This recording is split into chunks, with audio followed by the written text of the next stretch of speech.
मैं भी दुविधा में हूँ, कहाँ से शुरू करूँ। दिन भर का हो ही गया,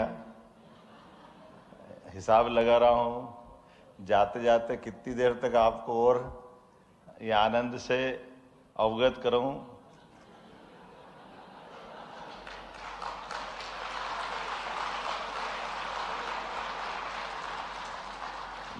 आपकी ताली से समझ नहीं पा रहा हूँ कि आपको जाने की जल्दी कि मुझे बोलने की।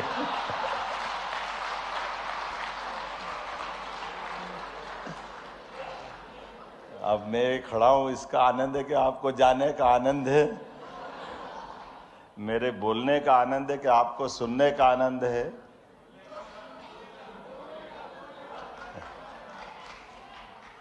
ये भी एक संकट है।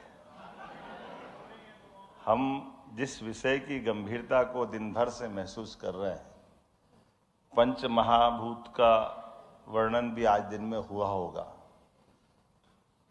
हमारे बीच में पंच तत्वों की बात आती है, व्यक्ति से समष्टि, समष्टि से आगे तक पता नहीं परमात्मा तक की बात समझाते हैं।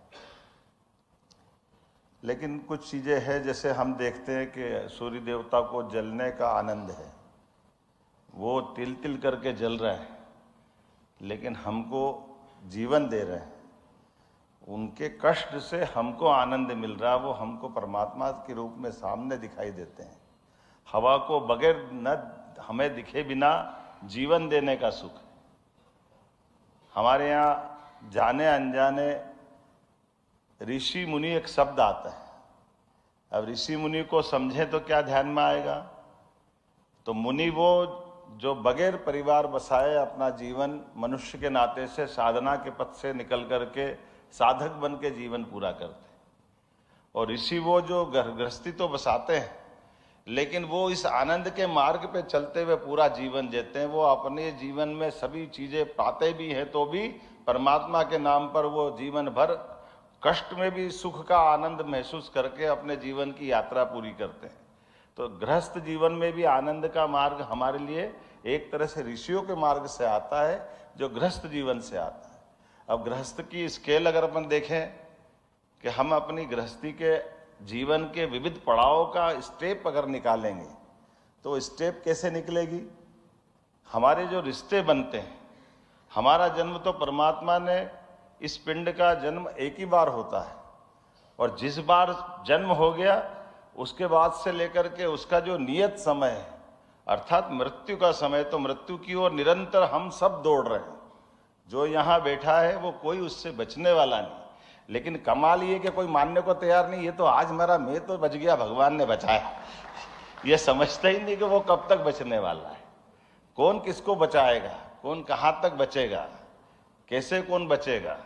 लेकिन हर एक आदमी, मैं भी उसमें शामिल हूँ, मैं अलग से नहीं हूँ, लेकिन ये कष्ट तो अगर किसी के ऊपर आया तो वो अपनी जिंदगी के उस पक्ष को मृत्यु से अलग हटा करके मानता है।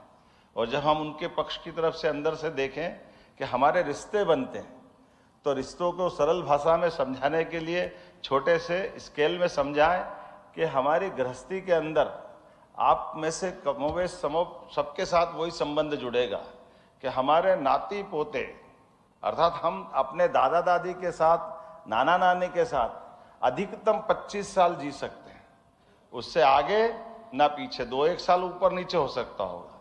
और हमारे जीवन में जो हमारी भार्या आती है, या हमारा बेटा होता है, या हमारी बेटी होती है, बेटी अधिकतम 25 साल आपके साथ रहने वाली है। कोई 1-2 साल आगे, कोई 1-2 साल पीछे, वो फिर अपने श्रीमान के साथ जाने वाली है। और अपनी पत्नी अपने साथ एवरेज 50 साल रहने वाली, 75 साल की अगर आयु का एवरेज माने तो, इससे ऊपर नहीं है।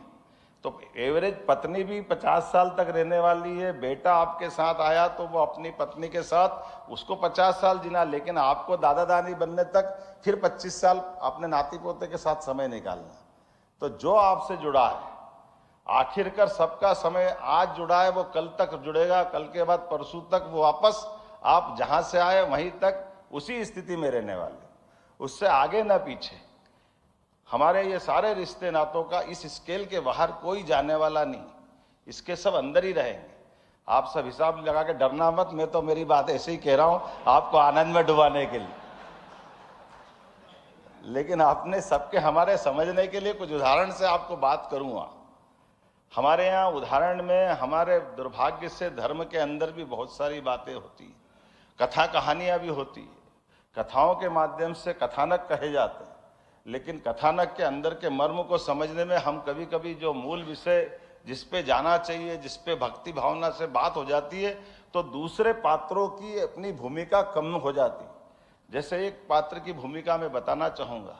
हम सब जानते हैं कि भगवान कृष्ण के जीवन के, भगवान के प्रकट होने के पहले उनके कष्ट कितने हैं वो हम सबको जानकारी। वसुदेव देवकी को कंस ने इस शर्त पर जेल में डाल दिया कि जो बच्चा पैदा होगा वो पहला बच्चा पैदा होते ही मेरे को देना है, और पहला बच्चा मिलते ही वो क्या करेगा उस दिन भी उसको मालूम है। जिस बच्चे की आंख खुलती नहीं उस बच्चे को उठा करके कंस अपनी मौत के भय से कि जैसे जीवन में वो मरेगा ही नहीं, उस बच्चे को मार करके सुख महसूस कर रहा है, आनंद महसूस कर रहा है।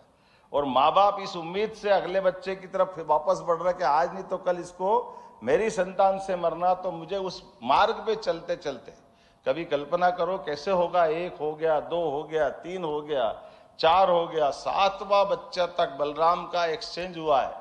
रोहिणी के गर्भ में देवकी से 3 महीने बाद वो शिफ्टिंग हुई, क्योंकि 6 के बाद देवकी ने हाथ जोड़ दिए थे। पता नहीं भविष्यवाणी को ये मान लो कोई ज्योतिष ने बोला होगा, तो ज्योतिष पता नहीं बोले सही मालूम नहीं, लेकिन 6 बच्चों को जो अपनी आंखों के सामने मरते देख ले।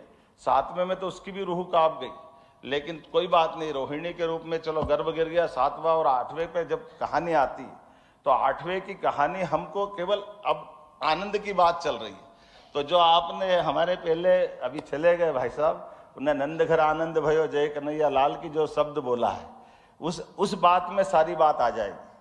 आप कभी कल्पना करो यशोदा और नंद बाबा की उस घटनाक्रम को याद करो। वसुदेव देवकी तो जेल में है, उनको तो मालूम है कि जो बच्चा बचेगा तो बचेगा, नहीं बचेगा तो जो होना होगा। लेकिन यशोदा और नंद बाबा वो तो स्वतंत्र हैं, वो तो अपने घर में हैं, उनको तो स्वतंत्र संतान हो रही है, लेकिन अपनी संतान को, अपने दोस्त की संतान को बचाने के लिए, मरने के लिए देना, ये महत्व की बात यशोदा माता की है। तो मेरी संतान को मरने के लिए देना और दूसरे की संतान को अपने पास पालना, हमने सबकी कथा सुनी होगी, कई ने, सबने साहित्य पढ़ा होगा, लेकिन कहीं आपको यह ध्यान में नहीं आता है कि यशोदा माँ ने एक बार भी अपने उस मरने वाले बच्चे के लिए उफ किया है, या नंद बाबा ने कभी उफ किया कि मेरा उस बच्चे का क्या हुआ।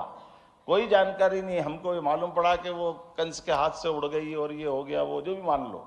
लेकिन कृष्ण भगवान को अपनाने के बाद ये उदाहरण मिलता कि नहीं मिलता कि सच्चे अर्थों में दूसरे के बच्चे को अपने बच्चे से ज्यादा अच्छे से पालकर जो आनंद महसूस करते, ये एहसास कराता आनंद क्या होता हमारी संस्कृति के साथ। मुझे लगता है कि इसी कहानी में सारी बात हो जाती है। मेरी अपनी ओर से आप दिन भर बहुत अच्छे से सुनते रहे, बहुत बहुत धन्यवाद।